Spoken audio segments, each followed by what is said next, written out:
Welcome to today's episode of In Conversation With, where we're focusing on the US market, and we're doing that in association with Unleash America. I'm very lucky to be joined by Holly Boothroyd on today's show. How are you? I'm good, how are you? Yeah, good. A Seattle native. Yes, love it. I have to admit, I know very little about Seattle. I'd say probably all of my education is from Frasier. Yeah, it's a beautiful state. Yeah. Big tech scene. Definitely, I'm incredibly biased. One of the best places to live. And because of that, and actually because of your parents, you have always kind of wanted to work at Microsoft and do, right? Yes, so now I work at Microsoft. I am on the Search Assistance and Intelligence team, so I'm a software engineer there. And we work on products across Windows and Edge to basically help people be more productive and focus on making their biggest impact. So, look, as I kind of alluded to, your parents had an influence. They both worked for Microsoft. They were both technologists. Just one. Just one? Yeah, just one. one. So was it your dad worked for Microsoft? It was my dad, yeah. So he worked in cloud and AI for a long time. And he was one of the big reasons why I felt kind of inspired to get into technology into the first place. Now, you're lucky. You've got that inspiration at home. Not everyone does. And now what you do is run it's not a blog, and it's not really a vlog, but channels Yes. on TikTok, on Instagram, predominantly called Her Hello World. Yeah, so Her Hello World is a platform I started in 2018 to really democratize tech and career advice for people who might not have already had that kind of insight like I had. And so I really help to kind of share my tips and learnings and really what it's like to be a software engineer. And now we are a community of over 50,000 people globally. And so the purpose of the platform is to really strive towards creating this kind of multi-generational change and create ultimately a world that is designed with everybody in mind. And we try to do that by kind of championing for the success of others, particularly underrepresented communities, to get into these kind of high-paying, high-impact roles in technology. Now, obviously, it's fairly obvious kind of why you would have that kind of inkling to try and start a channel. But where did the initial seeds kind of actually, I'm going to do this, I'm going to set it up, I'm going to start posting come from? So it really was inspired by kind of my whole journey starting from quite a young age. So growing up, I had very few female role models in technology. And even though I grew up in a techie area, I never felt very comfortable talking about my love of tech with my friends.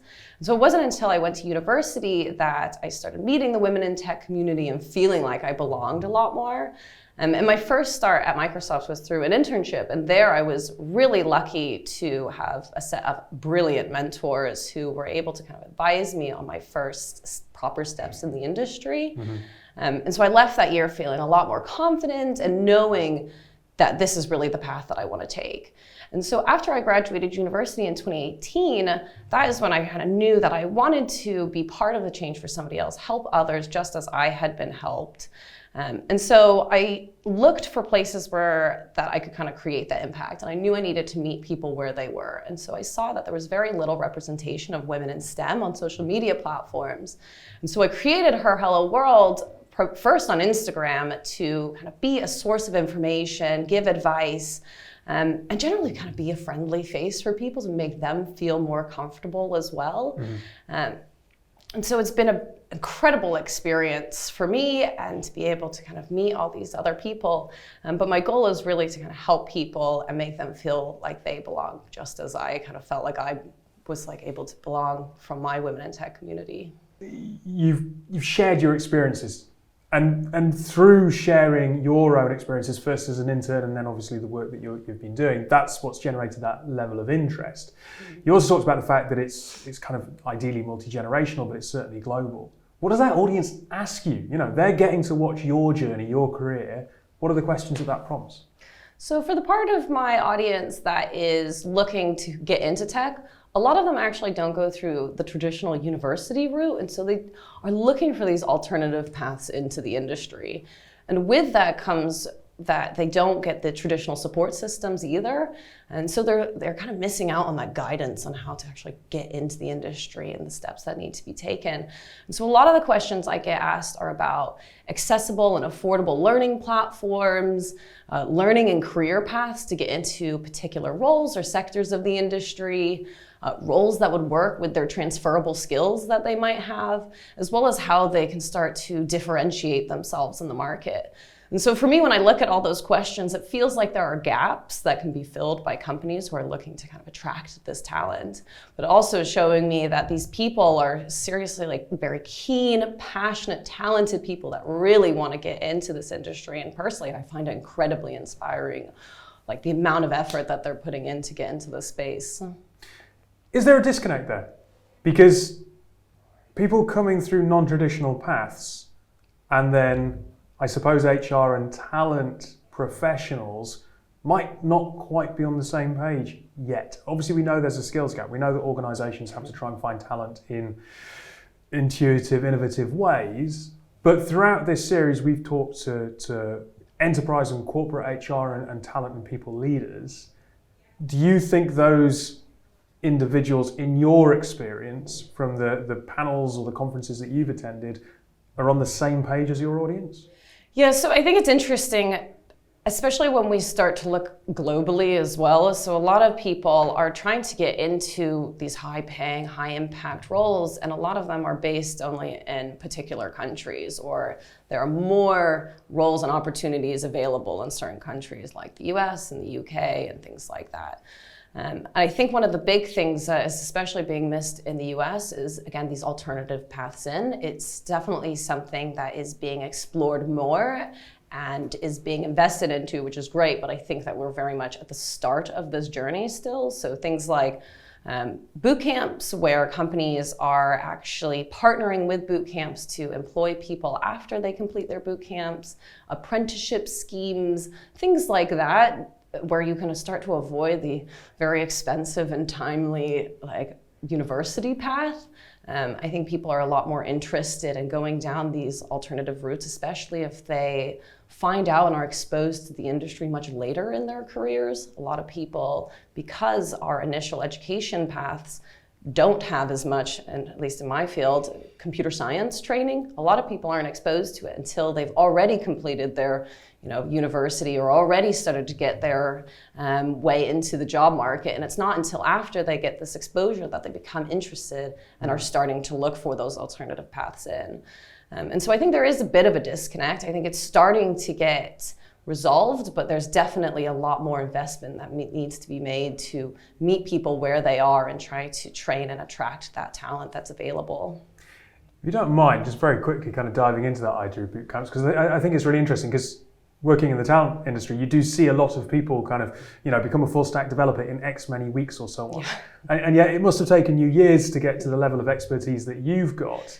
Yeah. Yes, higher education, further education in the UK or college education in the States, it's expensive, but I suppose there's a level of trust that you come out the other end, you've got a qualification that's going to be taken seriously or is credible in the wider market. What's your advice to those people looking at boot camps? Because there must be some that are fantastic, but some that also there are some question marks about. Yeah, so I think with the university, it's very reliable, and you can have that support system, and the industry understands it a lot more than some of those other paths. For boot camps in particular, I recommend finding ones where they're either free, they have scholarships for people, especially from underrepresented backgrounds. That's quite easy to find.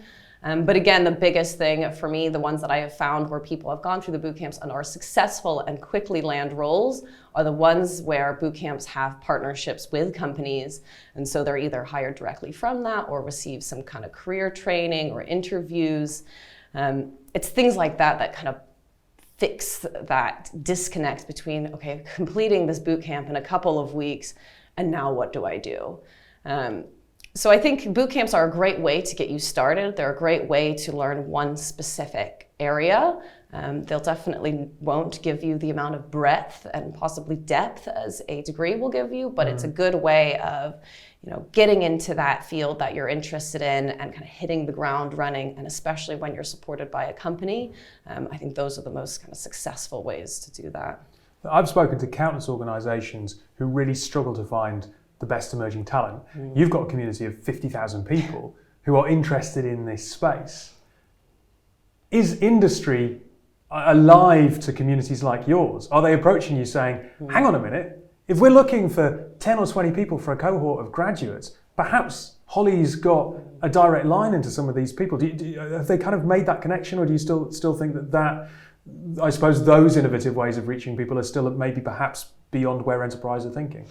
It's quite interesting actually, because over the last year or two, so I've been doing Her Hello World since 2018, and it's only been the last couple years that I'm really starting to see companies recognizing that there are quite a few people, I guess creators, influencers, whatever you want to call it, in this kind of women in tech or just in this tech space online. And so there are a lot more companies who are reaching out to, I guess, me and my peers to advertise tools that they have available, apprenticeship schemes, jobs, training, all sorts of things. So it's great to see that companies are recognizing the shift and again, meeting people where they already are. So it's getting better. Definitely still some work to do. So look, what's your advice to people when they're considering a career in technology? And perhaps, I mean, it might be interesting to, I suppose, divide this into two slightly different cohorts, because you'll have people who are approaching you who are still in high school. Yep. And you'll also have people approaching you who are career shifters. Does your advice differ, or is it the same? I think it's actually mostly the same. I think a lot of the time people reach out to me and don't quite know where they want to take their career in tech. We, especially now, all over TikTok, people are talking about how great careers in technology are. And technology is an enormous field. And so I always say to people to first try to find the part of the industry or a particular product or technology stack or something that interests them the most and focus kind of their learning and development around that. So do a lot of reading, attend events, build projects, network in that area so you can really kind of figure out what you like and are kind of investing your time in the most effective ways possible. I think when you're motivated and interested in that area of tech, it becomes a lot easier and a lot more fun to get involved in. So I always say to people, try to kind of find what motivates you and what you're passionate about first before kind of diving in to like learning a particular tech stack. And look, the last thing, and this is an entirely personal question for you, because I think that you mentioned creators and influencers, you're definitely in that category. I've been lucky over time to interview some people who run some really successful podcasts, number one in kind of the charts and so on. And I said to a couple of those people, how long are you going to keep doing the podcast for? And their response was always, well, for as long as it's fun. Yeah. Now with Her Hello World, you're obviously doing something that you're passionate about, you're helping people. But I suppose there might come a time where it's time consuming coming up with these ideas, following trends. You mentioned TikTok, that's changing all the time. Do you kind of see this as something that you hand on to someone else, or is it something that naturally at some point you'll go, I've done my piece, now it's something else that I'm going to be doing, or you're going to switch attention to your career, or is that something that you don't even consider? It's an interesting question, because when I started Her Hello World, I didn't quite have as many responsibilities, let's say, in my life, and so I had more time to kind of put towards it. But it's still something I really enjoy doing. I am really motivated by people DMing me their stories, asking me questions, engaging. Recently, I released a 100 Days of Code journal, and so I've been doing my 100 Days of Code challenge, and a whole bunch of people around the world are doing it with me, and knowing that they're there makes me happy, makes me feel motivated, makes me feel accountable to them as well, so they're helping me achieve my goals as well. So I know I'm relatively at the start of my career, but I'm excited to continue to share with people the things I'm learning and how I'm continuing to develop my career, because a lot of them are going to grow alongside with me. Yeah. So I'm sure things will shift and change, but it's certainly something that I want to continue doing and kind of pushing into even different platforms and different ways of really trying to hit that end goal of, making the industry a lot more diverse and inclusive, and trying to really, again, build a world with everybody in mind. Tech is such an influential space that if we can have these diverse voices at the table, we have some real potential to make enormous amount of impact on lives all over the world. And so a very, very last quick question, and this one is a little bit silly, but Unleash America, it's going to be at the MGM Grand at the end of March. Obviously kind of in the middle of the country there with Vegas, but you think of the States, you think of the East Coast, you think of the West Coast, you think of Silicon Valley. As someone who grew up in Seattle, make the case for Seattle being the place that talent should go to in the States.